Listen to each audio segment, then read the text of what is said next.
Hey and welcome back to another Elementum devlog. As always, it's been about a month that I haven't updated you guys on the game, and man, what a month it has been. I uploaded my last video in mid-April, and that's when I also noticed that Steam will be hosting an Endless Replayability Fest in mid-May. This meant that if I wanted to participate, I had exactly 1 month to prepare and release a demo for my game. Unfortunately, my game was nowhere near how I would like it to be for a demo. The UI wasn't finished and unclear, all reward screens basically looked the same, amulets didn't have icons and I only had like 8 of them, my spell roster wasn't finished, let alone the upgrades for them, and on top of all of that, I wanted to make a boss battle and introduce a brand new area. Even if you've never made a game before, you know that this is a lot of work for a single game developer in 1 month. But the opportunity was too good to pass on. My first concern was finishing the game loop. This meant I was missing 2 spells and a bunch of upgrades and amulets that the player can use to make builds with. I started off by making the spells. I designed a water one that breaks and leaves a damaged area on the ground, and a wind one that attaches enemies to it and makes them fly away from you. Both spells felt right at place in the game, offering unique behavior and ways of dealing with enemies. Now, all of a sudden, you can magnet grab a bunch of enemies and make them bounce around the stage while you take care of the rest. I also reworked some amulets and implemented some new ones, making them a total of 22. I accompanied each one of them with their own respective icon and designed a new UI screen for when you select them. The amulets also have their own new unique spot on your screen, positioned at the top middle. Oh, and remember how last time I said this? It's also important to mention that during a run you don't just get 1 or 2 amulets, you can collect up to a total of 6. Well, the final and probably the biggest change I did to them was making them infinite. Now you get to collect as many amulets as you want per run to create your own build. Their icons will stack on the top, and by pressing tab you can hover over them to see what they do, in case you forgot. This change was a no-brainer. I don't even know why I wanted to restrict them to 6 in the first place. Knowing that you can now pick as many as you want opens so many possibilities already that I can't even comprehend on my own. But that is not everything.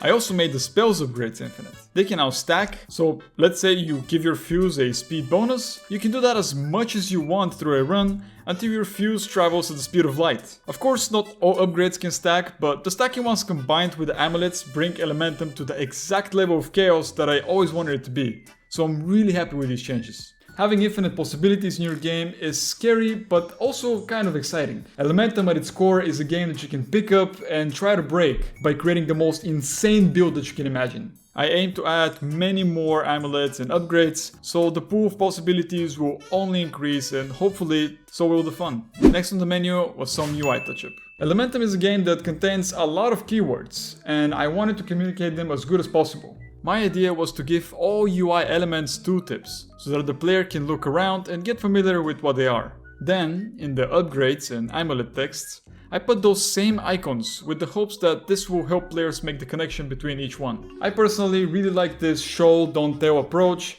as it really helps you read faster because you can just recognize the icons. The spell and upgrade cards also got a makeover, as I gave them a little bit more detail and showcased the spell rarity with little elements on them. I still plan on giving the upgrades a more unique look in the future, but for now this one was good enough. Last month I also asked you guys if you think you should be able to spend your meta progression during a run, or if it should strictly be used for in-between run upgrades. You gave me many great suggestions and ideas, and one thing became very clear.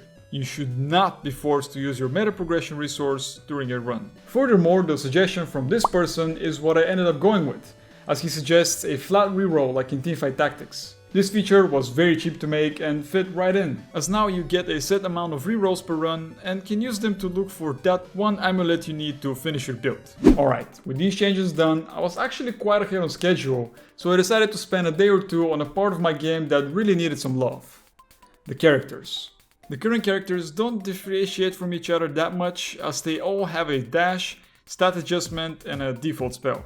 I wanted to take another look at their dash and alter it so that the playstyle of each character will also change. So here are the new character spells. The fire one didn't change. I think it's essential for the fire character to be explosive and dynamic as he was.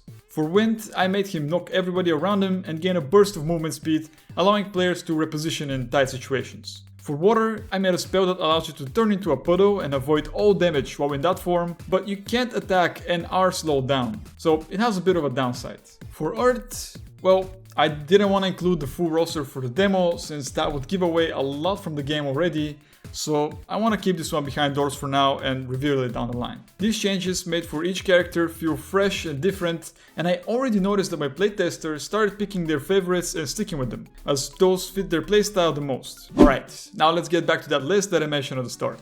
Next up is the new locations. Since I'm currently in the process of building and expanding on Elementum's narrative, I had this idea to make 4 biomes, each one being the origin of each of the 4 characters. I currently only have the caves, which will be where the Windfolk resides, since their biome is very windy and this is the only place where they can keep peace and quiet. I designed a bunch of new ones, each with a tight design and sharp corners to represent an actual cave. So now you don't just get the same cube room, you actually get to fight in different areas, having a different experience each time.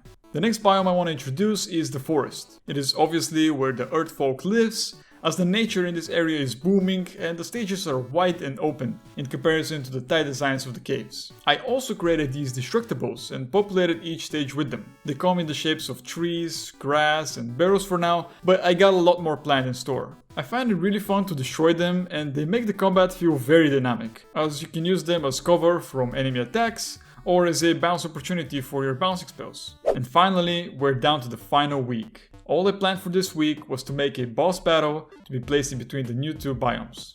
I knew it was a stretch goal because placing a boss in your game 1 week before releasing a public demo is never a good idea. Then again, we aren't known for good ideas on this channel, so I went with it. I present to you Genos, the Flame King.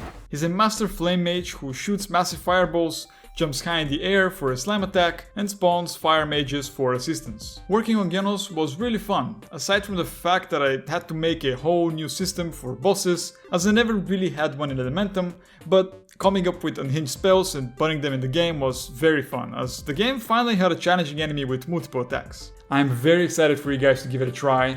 There's a bit more to be desired from a boss fight in an Elementum, but I think this one sells the idea pretty well. On the last day, I got to update my Steam page with new videos, new trailer, and some brand new custom visuals done by a friend of mine, who you can follow on Instagram here. She did an amazing job in a very short amount of time. I also spent some time translating the game in these languages.